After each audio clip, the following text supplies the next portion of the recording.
Hey, welcome to Select Arcane. I'm on my way to Davisburg, Michigan, just north of Detroit, to attend Oakland Open. It's a brand new show for the region, and being held by Samantha Thompson of Collecting with Sam. Davisburg is only a 4-hour drive from me, and that literally makes it my second closest show. I'm attending this show by myself because Eric is still in school and not available to join. And I get asked the question all the time, aren't I scared to travel by myself? Like, I'll be alone at the show hall, no friends, etc. And the answer is no way. Some of my best shows have been while I'm by myself. But we'll chat more about that later. It was a really uneventful trip over the border, and I made it to the show hall on Friday. Now, why would I go to the show a day early? Well, because Sam had the foresight of setting this up as a multi-day event. Friday setup day and swap meet, and then Saturday show day.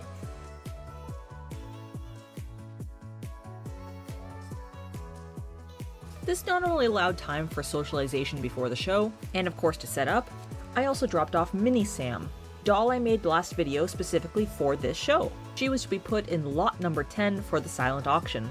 More about that later. It gave me time to look through my goodie bag, which included 2 paper fans, very high quality show tags, a really nice scented candle, a plug for Sam's show series, as well as some of the sponsor business cards, a free shout out for Mitten Lake Studio, and the Model Horse Artisan Guild.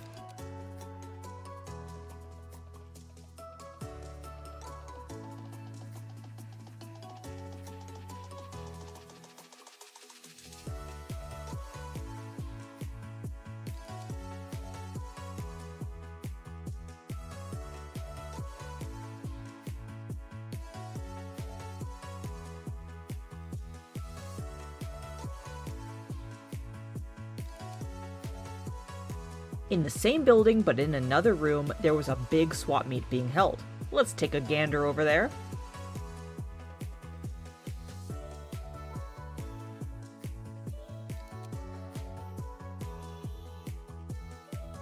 I arrived a little later in the day, so it was very quiet, but there were a lot of OFs, Chinas, resins, and customs available. I may or may not have looked at some resins, but I really need to save my money for getting my blanks painted. That's kind of my priority right now.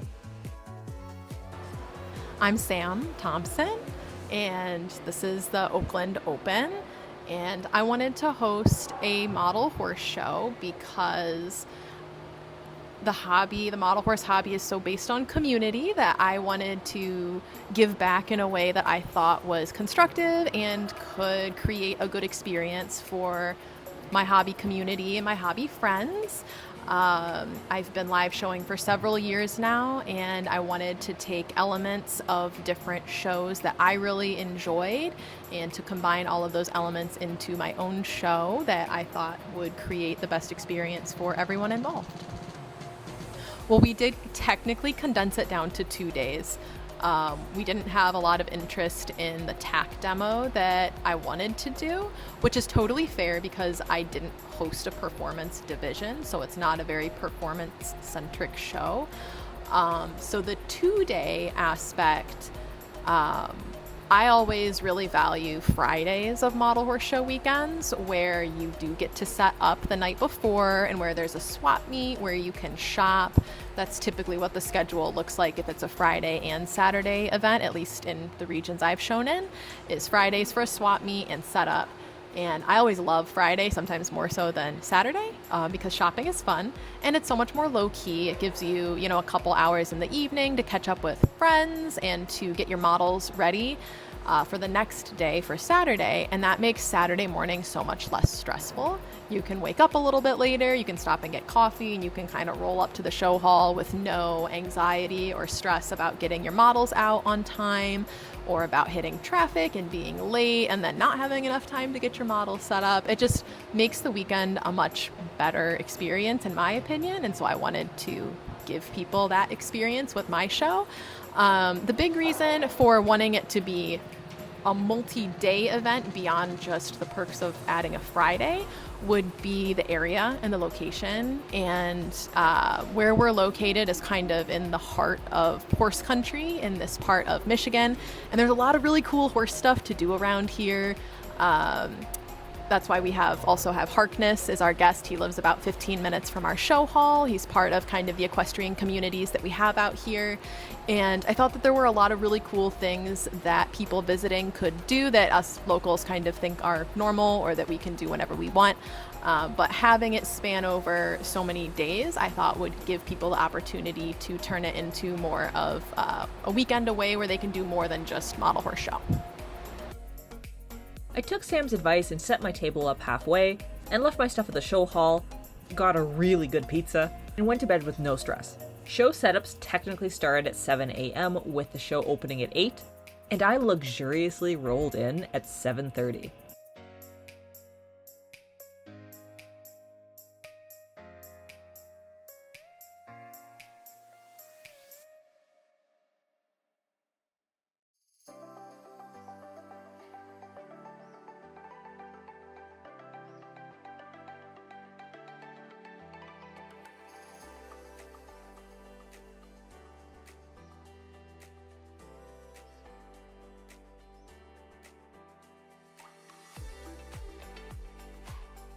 My fellow Canadian hobby friends, Alyssa Greer and her mom Michelle, were also in attendance and seated right behind me.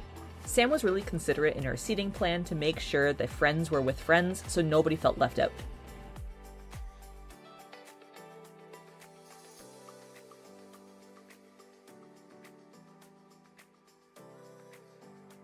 We jumped in right away with Artist Resin Large, Mini Custom, China, OF Large, OF Mini, Stone, etc.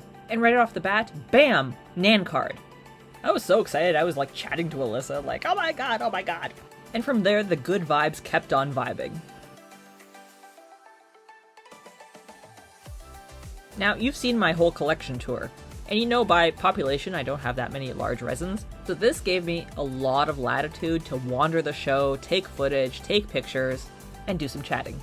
Let's take a little walk around while I wait for my next class.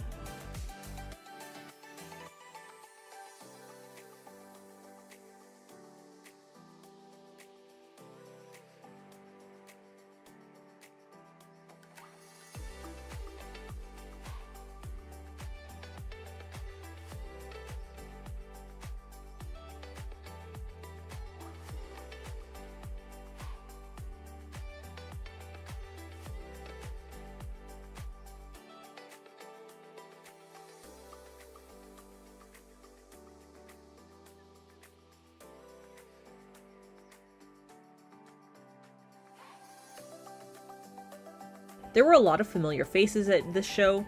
I saw them at BVG, I saw them at Resin Renaissance, and after you see each other so many times, you finally start talking. Yeah, this happened a lot at this show. And because I didn't have a show buddy, it forced me to talk to more people that I didn't know.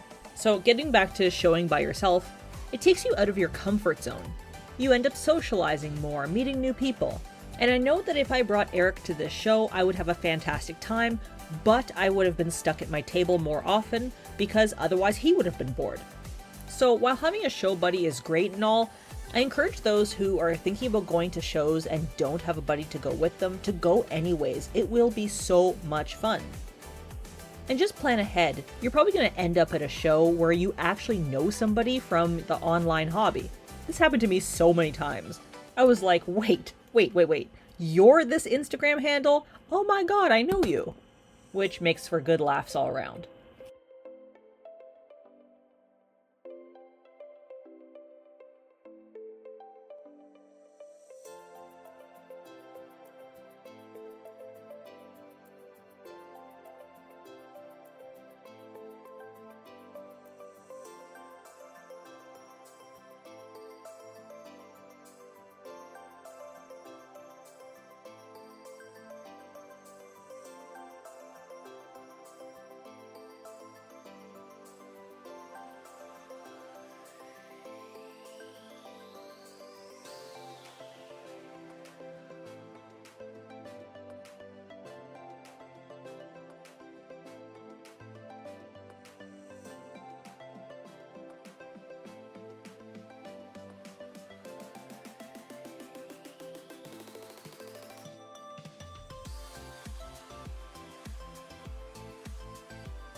Lunch was also an excellent opportunity to peruse the raffle table, which was brimming with goodies. Pony pouches of multiple varieties, books, models, OF, resin, medallion, etc. There was something for everyone. And yes, of course I put tickets in. Psh, I'd be crazy not to. But what makes Oakland Open special was the silent auction table. Higher-end goodies like bundles of special runs, painted medallions by internationally acclaimed artists, a sketch by Christina Lucas Francis, Mini Sam, and a swoon-worthy commission slot with Tiffany Purdy! Ah! Talk about Cloud 9, oh my god. Oh, and of course you can't forget about the door prizes. A Western performance bundle, including 2 fabric pieces to use as arenas, tiny 1/9 scale soda pop cans, and a beautiful handmade Western salad.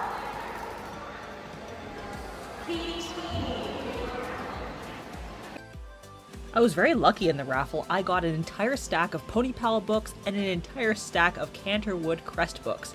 I used to read these as a kid, and these are going to be for my niece.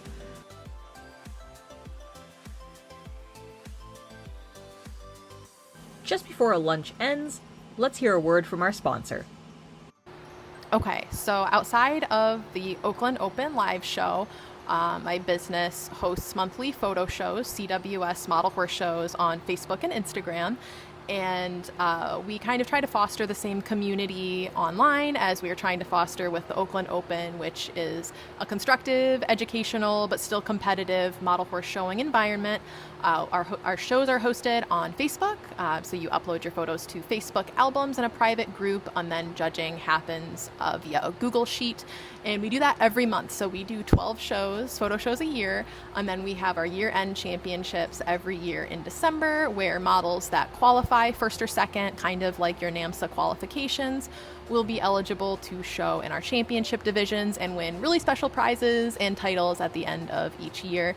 Outside of that, we do have the designs aspect of CWS model horse shows and designs, and that is largely a model horse showing resource shop with downloads, showing catalogs and pre-formatted spreadsheets to help you stay organized, downloadable reference card templates.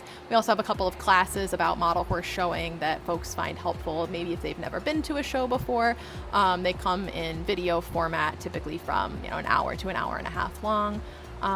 We also do judge shadowing sessions, live judge shadowing of the photo shows that we host. So if you've ever wanted to get inside the brain of a judge to find out what they're thinking, that can be a great way to do that.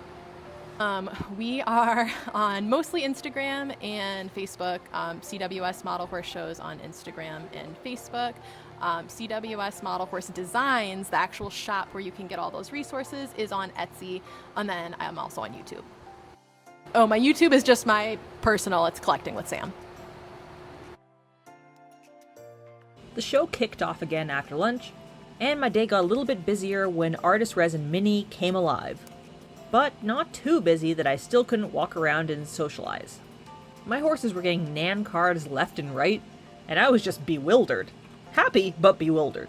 It's just that I don't do that well at American shows. Now, if you saw my Region 8 installment of the Globetrotter Model Horse Show series where I covered BVG live, I made it clear how overwhelmed I felt. It was a great show, don't get me wrong, but it was difficult and jarring for me as a shower, because it was a new region and I wasn't familiar with it. But I credit BVG for making me face my growing pains head on. Because of that show, I overhauled all of my documentation and breed assignments. Without it, I don't think I would have had as much fun at Resin Renaissance as I did, and it made Oakland Open so enjoyable because I understood the formatting. Region 8 is a tough region, but oh, this show was so much fun, guys. I really hope Sam runs it next year. I think it also helped that I was more familiar with certain people, friendships blossoming, so on and so forth. And you guys, the amount of people coming up to me saying they watch my videos, they like my videos, oh my god, that just means so much to me. And I was able to enjoy that so much more because I wasn't rushed. So thank you all who came up to me, you guys made my day.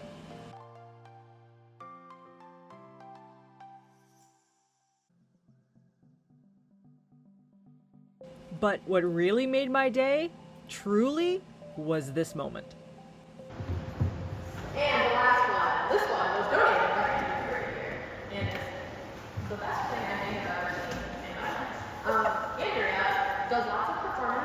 has made many dolls. She made a doll of myself. So if you like me, that's great. If you don't, I'm sorry. I haven't looked at the sheet in a while. You guys are crazy. So, this got bet up 3 times with the original starting bit was, which is the highest percentage that we've seen on any of these slots. Slot podcast is going home for yes, congratulations. Give it to me! Lara Heidkamp ended up winning Mini Sam, and I am over the moon excited to see what she does with this doll. And by the way, Mini Sam brought in $150, which I am absolutely thrilled about, that my dolls seem to be worth that much now. Like, wow, thank you. And I was also lucky in the silent auction myself. I took home this absolutely stunning painted medallion by Tiffany Rufo. And my heart skipped a beat when I heard this. It is a solid color commission on this gorgeous creation from Lund, which is a staple making pool. And the winner of that was Andrea Brunier. Congratulations! I know that you will be beautiful. Yes, my dreams are coming true. If you didn't hear it through the echoey audio, I won that Tiffany Purdy commission slot. Yes! We'll have to do an unboxing in the future. You virtually don't see me this entire video because I was doing all the filming, but just a quick plug that I was wearing my own merch, and you can find the same and more in my Redbubble store.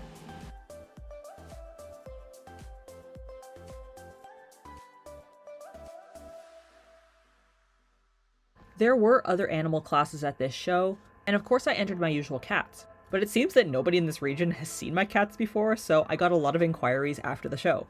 These are from Gachapon made by Bandai, not 3D printed cats, and my best advice if you want them is to go to my video about the Sugoi Mart unboxing, and you can probably buy them through there.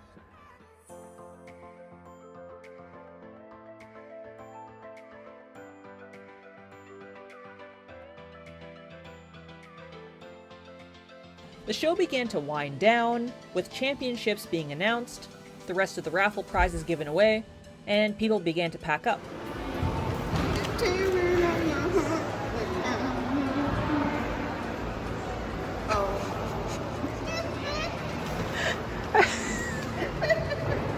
Anyway.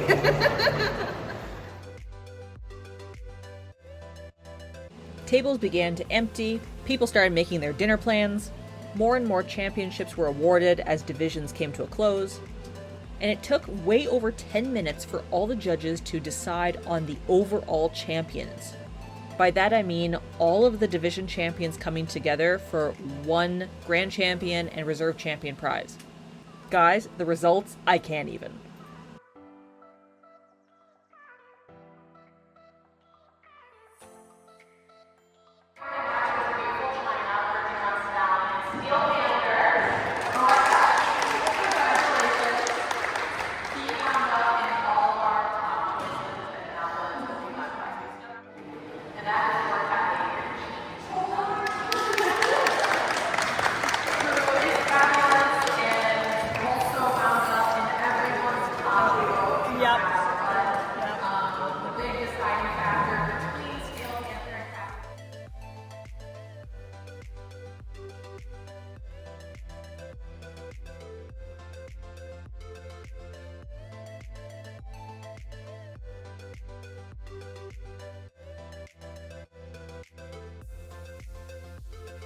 I packed my car, and then a ton of us chipped in to help out Sam clear out the hall. The camaraderie of this hobby is just truly commendable.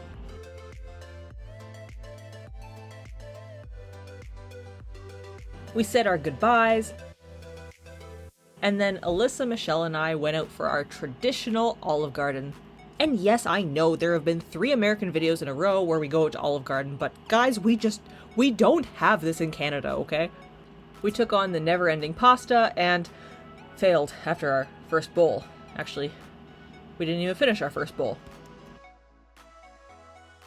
I stayed one more night and started making my way back home. Thank you so much to Sam and all of the judges who made this show absolutely incredible. Guys, this is officially, so far, my favorite American show that I've ever attended. I really hope it's run next year. But at the moment, we're going to be saying goodbye to Region 8 for a very long time. Because, to be fair, if I don't get to the other regions for the Globetrotter Model Horse Show series, I will never finish. If you like this video, please like and subscribe. You can follow me on Instagram @SelectArcane or on Facebook by the same name. Thank you so much.